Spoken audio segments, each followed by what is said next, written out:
ನಮಸ್ಕಾರ. ಭಾರತದ ಸ್ವಾತಂತ್ರ್ಯ ಹೋರಾಟ ಅನ್ನೋದು ಲಕ್ಷಾಂತರ ಜನರ ತ್ಯಾಗ, ಬಲಿದಾನಗಳಿಂದ ಕಟ್ಟಿದ ಒಂದು ಮಹಾನ್ ಕಥೆ. ಆದರೆ ಈ ಇತಿಹಾಸದ ಪುಟಗಳಲ್ಲಿ ಮರೆಯಾದ ಎಷ್ಟೋ ವೀರರಿದ್ದಾರೆ. ಇಂದು ನಾವು ಅಂತಹ ಒಬ್ಬ ಹೀರೋ, ವೀರ ಸಿಂಧೂರ ಲಕ್ಷ್ಮಣನ ಕಥೆಯನ್ನ ನಿಮ್ಮ ಮುಂದೆ ಇಡ್ತಿದ್ದೀವಿ. ಹಾಗಾದ್ರೆ ಒಬ್ಬ ವ್ಯಕ್ತಿ ಹೀರೋ ಆಗೋದು ಹೇಗೆ? ಹುಟ್ಟಿದ ಕಾಲ ಸನ್ನಿವೇಶದಿಂದನ, ಅಥವಾ ತಾನು ಕಣ್ಣಾರೆ ಕಂಡ ಅನ್ಯಾಯದಿಂದನ, ಇಲ್ಲ ಅವರಲ್ಲೇ ಹುದುಗಿರೋ ಒಂದು ಕಿಚ್ಚಿನಿಂದನ? ಸಿಂಧೂರ ಲಕ್ಷ್ಮಣನ ಜೀವನ ಈ ಎಲ್ಲಾ ಪ್ರಶ್ನೆಗಳಿಗೆ ಉತ್ತರ ಕೊಡುತ್ತೆ. ಈ ಕತೆ ಶುರುವಾಗೋದು 1920ರ ದಶಕದಲ್ಲಿ.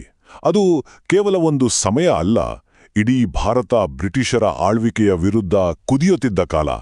ಎಲ್ಲೆಲ್ಲೂ ಅಸಮಾಧಾನದ ಕಿಡಿಗಳು ಹಾರುತ್ತಿದ್ವು. ಆ ಕಾಲದಲ್ಲಿ ಬ್ರಿಟಿಷರ ನೀತಿಗಳು, ಅದರಲ್ಲೂ ಮುಖ್ಯವಾಗಿ ಅವರು ಹೇರಿದ್ದ ಭಾರೀ ತೆರಿಗೆ, ಹಳ್ಳಿಗಳ ಜನರ ಬದುಕನ್ನೇ ಕಿತ್ಕೊಂಡಿತ್ತು.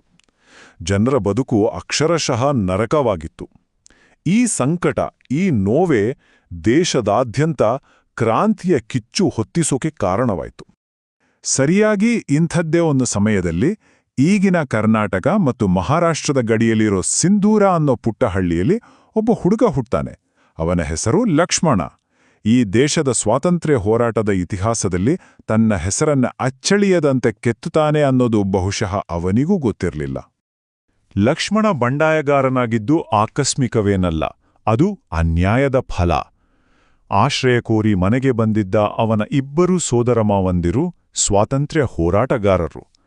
ಅವರನ್ನ ಹುಡುಕಿ ಬಂದ ಬ್ರಿಟಿಷ್ ಪೊಲೀಸರು ಯಾವುದೇ ಕಾರಣವಿಲ್ಲದೆ ಲಕ್ಷ್ಮಣನನ್ನು ಅವರ ಜೊತೆ ಬಂಧಿಸಿ ಜೈಲಿಗೆ ಹಾಕಿದ್ರು.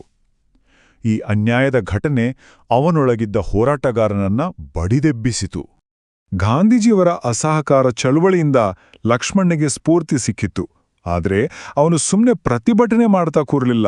ಬ್ರಿಟಿಷರಿಗೆ ಅವರದ್ದೇ ಭಾಷೆಯಲ್ಲಿ ಉತ್ತರ ಕೊಡಬೇಕು ಅಂತ ನಿರ್ಧರಿಸಿದ.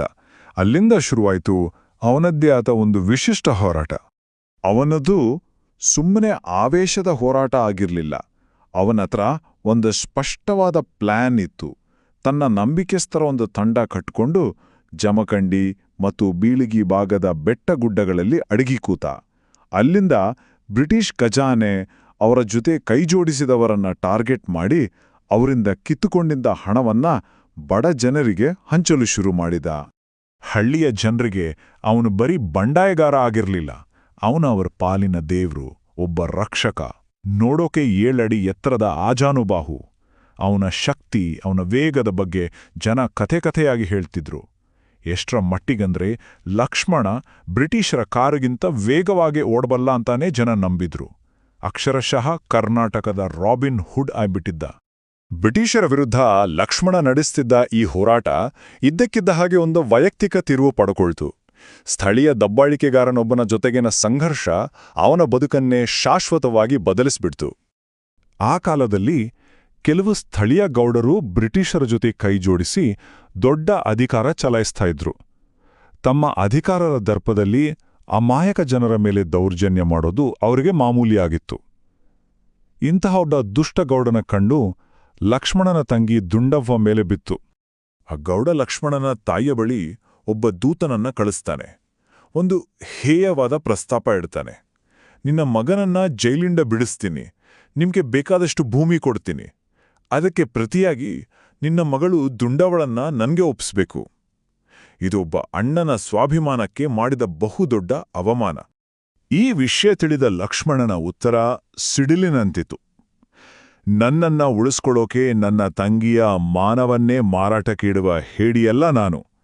ಇನ್ನೊಮ್ಮೆ ಈ ರೀತಿ ಮಾತಾಡಿದ್ರೆ ಆ ಗೌಡನ ತಲೆ ತೆಗೆದುಬಿಡ್ತೀನಿ ಅಂತ ಖಡಖಂಡಿತವಾಗಿ ಹೇಳ್ಬಿಟ್ಟ. ಈ ಒಂದು ಉತ್ತರ ಅವನ್ನ ಹಣೆಬರವನ್ನೇ ಬರೆದುಬಿಡ್ತು. ಆದ್ರೆ ಆ ದುಷ್ಟ ಗೌಡ ಸುಮ್ನಾಗ್ಲಿಲ್ಲ. ಲಕ್ಷ್ಮಣ ಜೈಲ್ನಲ್ಲಿದ್ದ ಸಮಯ ನೋಡಿ ತನ್ನ ಮನುಷ್ಯರನ್ನ ಕಳಿಸಿ ಅಸಹಾಯಕಳಾಗಿದ್ದ ದುಂಡವಳನ್ನ ಬಲವಂತವಾಗಿ ಅಪಹರಿಸಿಕೊಂಡು ಹೋದ. ಆದರೆ ದುಂಡವ ಕೂಡ ತನ್ನ ಅಣ್ಣನಂತೆಯೇ ಸ್ವಾಭಿಮಾನಿ. ತನ್ನ ಮಾನಕ್ಕೆ ಧಕ್ಕೆ ಬರುವ ಮುನ್ನ ಅವಳು ಒಂದು ಅಸಾಮಾನ್ಯ ನಿರ್ಧಾರ ತೆಗೆದುಕೊಂಡ್ಳು.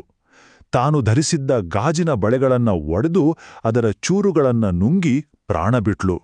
ಅವಳ ಸಾವು ದಬ್ಬಾಳಿಕೆ ವಿರುದ್ಧ ಒಂದು ಮೂಕ ಆದರೆ ಶಕ್ತಿಯುತ ಪ್ರತಿಭಟನೆಯಾಗಿತ್ತು.